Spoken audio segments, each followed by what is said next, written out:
Alors, Parashat Kitissa. Dans cette paracha, on commence par le Machatzit à Shekel. On va beaucoup parler de la faute du veau d'or. Mais on a déjà fait Shiur, il est même enregistré, le cours, pour expliquer qu'est-ce qui s'est passé, pourquoi les Bnei Israël ont fait la faute du veau d'or aussi vite.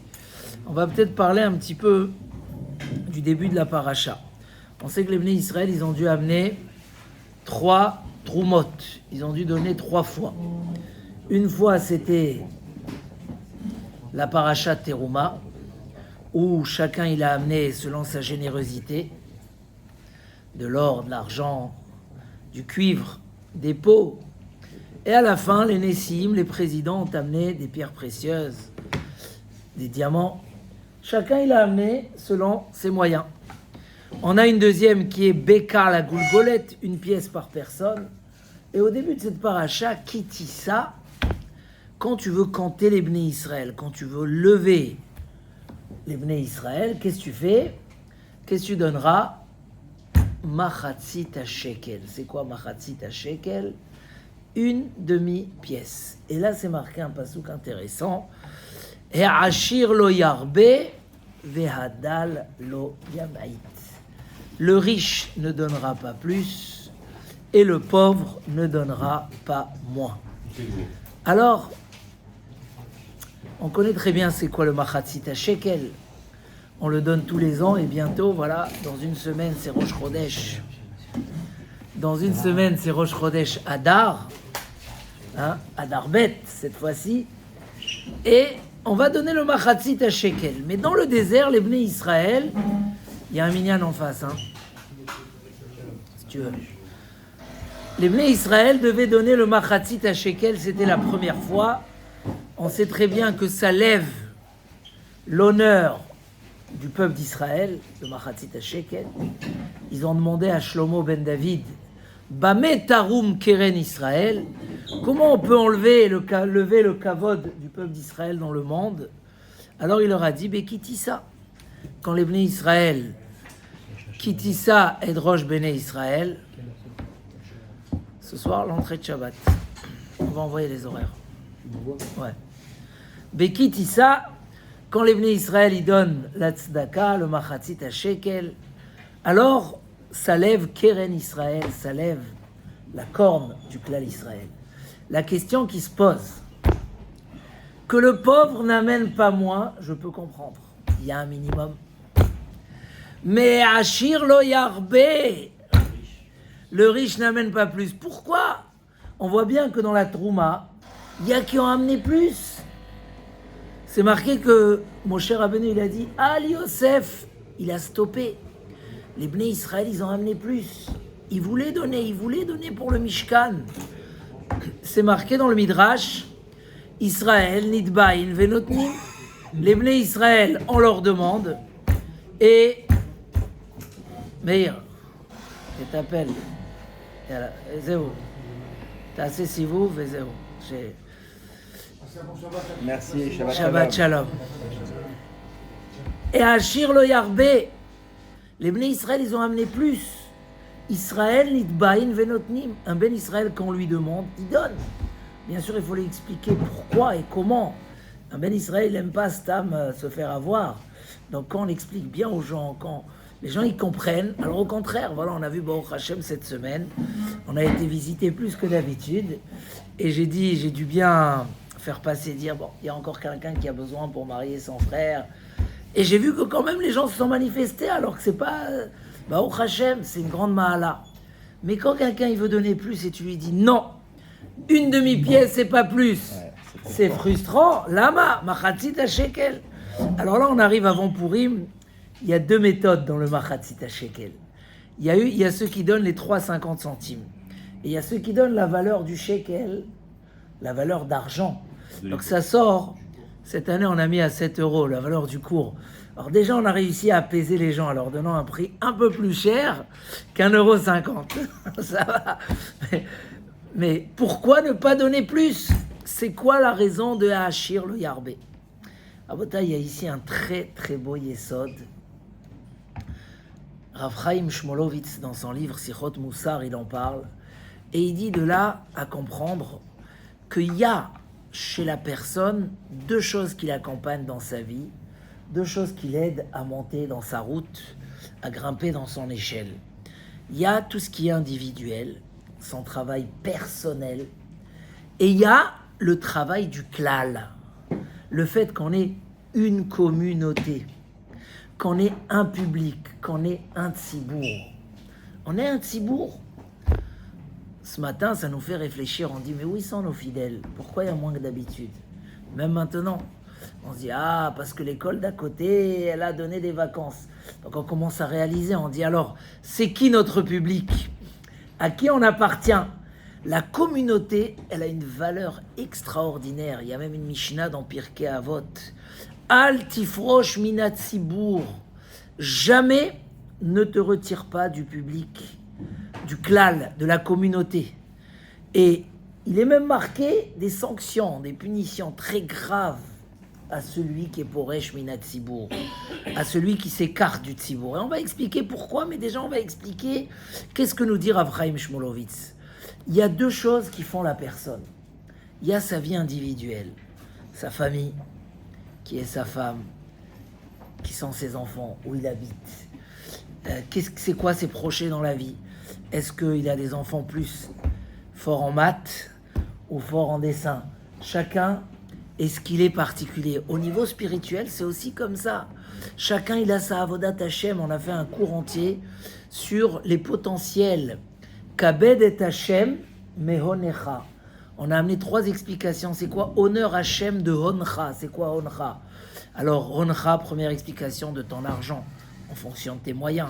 Honcha, kolcha, de ta voix. Si Hashem t'a donné une qualité particulière, tu as des bonnes mains pour cuisiner, tu as une belle voix pour chanter, tu as des bons conseils, pour faire pour toi-même, pour aux autres. Tu sais étudier beaucoup, tu es assidu, tu sais te renfermer sur une gemara ou etc. Chacun, mima shechanancha, chacun sa particularité. Mais il y a quelque chose qui est encore plus important. C'est ce que l'homme y prend avec le tzibour. L'homme, le fait qu'il s'associe au tzibour, ça lui donne des bases, ça le soutient, ça l'aide à évoluer. J'amène toujours cet exemple, un homme qui s'assoit chez lui à la maison pour étudier, s'il fait une demi-heure ou une heure, il sent qu'il a combattu des difficultés, il se sent fier. Mais quand tu viens dans un Beth Midrash, tu peux étudier des fois 3 heures, et quand tu te lèves, tu vois encore plein de gens qui continuent à étudier, tu es frustré. Après 3 heures, à peine tu sens que tu as fait quelque chose de bien. Pourquoi? Parce que quand on est seul, beaucoup de choses peuvent être calculées d'une certaine façon, mais quand on est dans le public, il y a d'autres valeurs. Combien de gens, Baruch Hashem, font leurs 3 tfilot Betsibour tous les jours, 3 tfilot Betsibour, et quand tu leur demandes comment tu te sens, mais je suis rien, je ne sers pas assez Hashem, il faut que j'étudie plus, mais tu fais 3 tfilot. Non, mais ça c'est normal, à la limite, ça commence même pas. Il compte ça, même pas ça dans son échelle.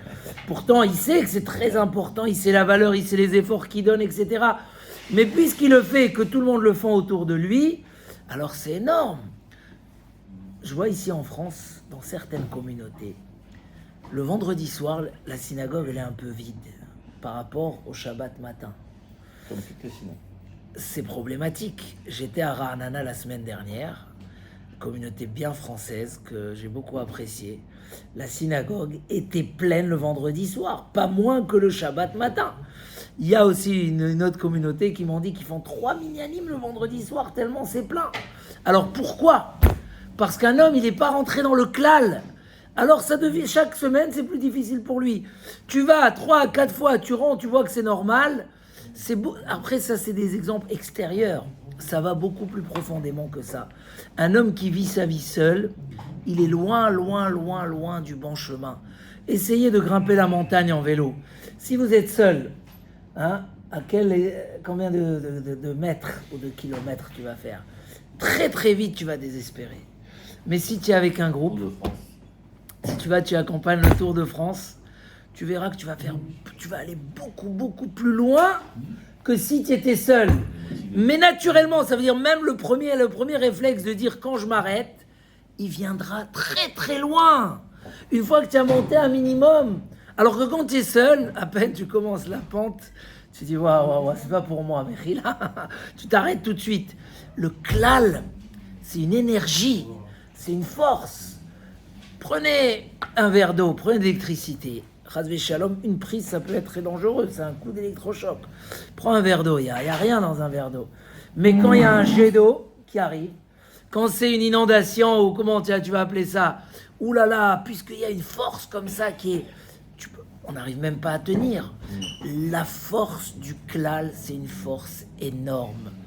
Un homme qui s'associe au klal d'une manière générale, c'est énorme. Après, évidemment, c'est pour ça que c'est important de choisir c'est qui ton klal. Parce que le klal, il va t'aider à monter sans faire d'efforts. Avant les efforts, déjà, il te met très très haut. Donc, à quel klal tu appartiens? Choisir une communauté qui est forte en Torah, en Hirat Shamayim, en Kedusha. Pourquoi? Parce que même, des fois, on est dans une communauté, on peut œuvrer à ce que la Keïla soit plus élevée. On va chez le Rav, on dit, voilà, on pourrait faire ça, on pourrait faire ça. Très important, parce que ça aide la personne à monter. Et c'est pas que pour nous, c'est même pour nos femmes, nos enfants. Une femme qui va pas à des cours de Torah, qui va pas, qui participe pas, qui appartient pas à une communauté, elle n'a pas cet élan. Donc elle a son élan tout seul, et tout seul, l'homme est très faible. Donc oui, une femme, elle doit aller à des shiurim, avoir des amis dans la Kedusha. J'ai vu même des fois, je ne veux pas amener d'exemple, mais j'ai vu des gens qui ont déménagé dans des communautés très fortes, et tac tac, en quelques semaines, couvrir la tête, les shiurim, les machins, etc. Parce que l'ambiance, elle était très forte. J'ai vu l'inverse, des gens qui ont déménagé, ils sont allés dans des communautés où là-bas, c'est la tfila Shabbat matin et ça s'arrête là, il n'y a pas d'ambiance, il n'y a pas, malheureusement, des chutes très très hautes, très très très hautes, parce que c'est drastique. Mais Igra Ramal et Bira Amikta, de très haut à très bas. Pourquoi? Parce qu'un homme tout seul, il n'a pas de force, il n'est pas encouragé. Donc la force du klal, c'est quelque chose d'énorme. Donc en même temps, on ne peut pas négliger qu'on est chacun bien. Prenez un feu. Je crois que c'est le Sava de Novardok qui ramenait cet exemple. Un morceau de bois tout seul ne peut pas faire un feu. Essayez de faire un barbecue avec un bois de la meilleure qualité qui est juste, mais un seul morceau de bois. Ça va pas faire, ça va pas tenir. Mais prends un bon bois et tu le mets dans un... Alors déjà, même les mauvais bois, ils brûlent bien, parce que quand il y a un gros feu, même les mauvais bois, ils rentrent dans l'élan et ils commandent des choses qui ne brûlent pas du tout, ils commencent à brûler, c'est incroyable. Le meilleur bois, il va flamber, il ne doit pas oublier qu'il est meilleur et que c'est du chêne, c'est quelque chose qui dure, mais il a besoin d'être accompagné. En Torah niknit et la bachabura.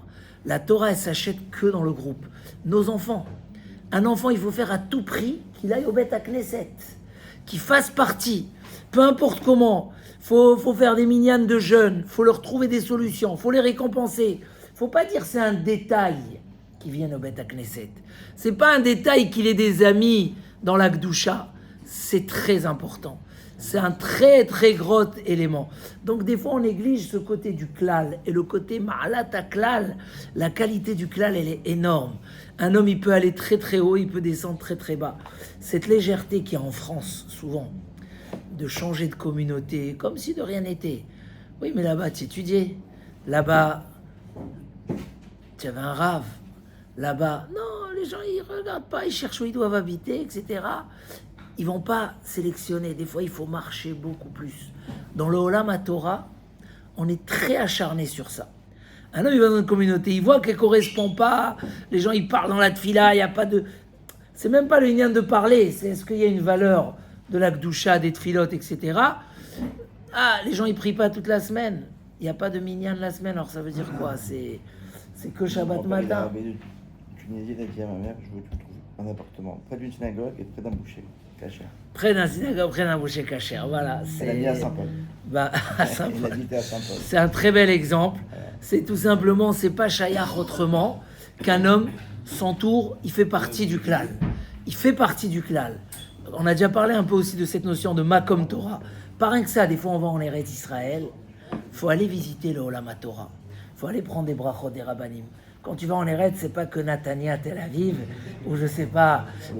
Il faut aller, il faut connaître ce monde de la Torah. Il faut savoir que, bon, Hachem, même en France, mais aux États-Unis, en Angleterre, la connexion avec le Olam HaTorah en Israël, il est très très fort. Les gens, quand ils vont dans les yeshivot, ils vont chez les Gdolei HaTorah pour demander des brachot, des conseils, mais c'est dans leur tête. On vit un petit peu ces demandes. Je connais même des gens, des Américains ils ont acheté des apparts en Israël, des grands apparts, que pour les fêtes, ils les ont achetés à côté des yeshivot, dans les endroits les plus orthodoxes. Peut-être que là-bas aux États-Unis, ils ont des endroits où c'est entre riches, etc. Mais quand ils ont acheté, je vais dans les fêtes, je vais à Sukkot, c'est pour voir Simchat Bet HaShoeva, voir cette ambiance, voir cette doucha. Tout ça, ça a un élément. Et si pour nous c'est important, pour les femmes encore plus, et pour les enfants encore plus, dès qu'ils voient le Olam HaTorah, tu vas à Sukkot en Israël, tu vas voir c'est quoi Simchat Bet HaShoeva, le Yeshivat Intel, chez les Chassidim, chez les machins. Tu vois, voir ce Olam HaTorah, vivre un petit peu, je suis shayach à un monde très important. Bon, Hachem, on a la chance, des fois, il faut même amener son idée, dire ah, il n'y a pas assez de cours pour les femmes. Nous, bon, Hachem, ici au Beth Midrash, on a déjà 2 cours, et on essaye de rajouter un 3e. Peut-être que pour les jeunes, il faut faire un peu plus. Mais, des fois, tu peux dire, c'est toi qui vas amener. Tu vas dire, par rapport au klal, il manque tel élément. Viens, on rajoute cet élément. Savoir que, bon, Hachem, ici, le soir, il faut venir voir. Il faut venir voir. Hier, j'ai fait un petit saut ici. Le soir, ça étudie ici. Il y a le kollel du soir. Il y a les barouim. Tu viens, c'est comme au milieu de la journée. Donc, des fois, tu es chez toi, ta femme, elle est sortie, les enfants, ils dorment, ils sont grands. Tu n'as rien l'effort. Tu prends ton téléphone, tu commences à perdre le temps. Va, passe même une demi-heure, tu verras. Des fois, tu peux rester 2-3 heures. C'est important de découvrir que quand on rentre dans un klal, alors tout simplement, il y a une énergie qui n'est au-delà de nous, qui nous fait avancer. Et ça, c'est quelque chose d'extraordinaire. Et ça, c'est à Hachir lo Yarbé. Le riche ne va pas donner plus. Pourquoi ? Parce que dans le Machatzit HaShekel, on voulait construire le klal Israël en tant que klal. S'il donne plus, il gâche un petit peu. C'est-à-dire que des fois, se sentir meilleur et dire non, moi j'ai besoin de personne, je vais m'enfermer chez moi, je vais étudier. Non, moi je fais ma tfila bekavana plus chez moi à la maison. Moi, ce qui concerne construire des communautés, des synagogues, c'est pas dans mon domaine. Hein? Alors, il y a aussi l'inverse. Il y a des endroits qui te donnent pas envie, c'est vrai. Malheureusement. Il n'y a pas cette osmose en fait. Et c'est pour ça qu'il faut choisir d'autres endroits. Et Shabbat, il faut marcher même 3/4 d'heure. Et je connais des gens qui le font. Je rencontre tous les Shabbats des gens qui viennent de Charenton, de 3/4 d'heure de tfila, 3/4 d'heure de tfila pour avoir cet enthousiasme du klal. Cet enthousiasme du klal. Et ça, c'est Meod Rachou. On va terminer avec une petite cerise sur le gâteau. L'histoire de la Shunamite qui a accueilli Elisha, et qu'à un moment, il voulait la remercier parce qu'elle lui a fait son studio, elle lui a amené à manger. Alors, elle lui a dit, est-ce que tu as besoin de quelque chose que je parle au roi pour toi ? Tu as besoin d'un permis de construire, tu as besoin d'un jardin, tu as besoin de quelque chose. Elle lui a dit, Lolo, Betor ami anochi oshavet. Moi, je suis dans mon peuple. Je veux pas me sentir spécial, le piston, le cousin du roi. Non, Betor ami anochi oshavet. Et d'après Zohar HaKadosh, c'était encore pire que ça. C'était Rosh Hashanah. Et il lui a dit, tu veux que je parle au roi en haut ? Tu veux que je demande à Akadosh Baruch Hu quelque chose pour toi ? Elle lui a dit, je préfère arriver à mon jugement dans le ciel comme tout le monde. J'ai plus de chances de réussir que de me dire, il y a un tel et ils vont ouvrir mon livre et ils vont commencer à voir qui je suis. À la limite, tu me feras une bracha après Rosh Hashanah, je prendrai bien. Mais là, Betor Ami, je veux rester dans mon peuple. Et Hachir lo Yarbé, le riche ne rajoute pas. C'est mes Od Rachou, faut pas prendre ça comme un détail. Je vois même quand on va en vacances des fois. Est-ce que je choisis Tel Aviv ou je choisis Yerushalayim ? Est-ce que quand je vais à Aix-en-Provence ou aux Deux Alpes, est-ce qu'il y a des minyanim ? Ça va changer toutes tes vacances. Est-ce que tu as fait tes vacances dans le Klal? Alors tu démarres tes vacances ici. Tu as fait tes vacances tout seul, tu es parti isolé comme ça, une maison avec piscine au bout du monde, ou un beau chalet qui coûte moins cher parce qu'il n'y a personne, il n'y a aucun juif qui va dans cette station, donc c'est moins cher. Tu vas passer des vacances. J'ai demandé après les vacances à des gens, vous avez évolué dans les vacances, vous avez régressé. J'ai des gens, ils m'ont répondu net, on a régressé. Net, j'étais choqué. On a régressé, on était seuls. Seul, un homme, il n'est pas très fort. Un homme, il est très fort quand il est entouré avec le tzibour. La force de la tfila tzibour. La force d'un tzibour qui va vers le haut. Mais après, quand on rajoute, bien sûr, sa particularité, alors ça brille davantage. Parce que quand il y a déjà les lumières de base et tu rajoutes une lumière particulière, cette lumière, elle a un éclat extraordinaire. Alors, Chazak déjà à nous. Voilà, même un vendredi, un peu vacances scolaires. Et machin, on est là, on démarre notre journée, on arrive, on va faire ce soir un pot de Vartora à nos enfants. Mais voilà, d'une manière générale, on est mitrazek dans ça. Et Bezrat Hashem, on arrivera très très haut, avec beaucoup de force, beaucoup d'Hatzlacha. Yelchou mechail el chail, de succès à succès, Bezrat Hashem. Shabbat Shalom, Amen, Kenny.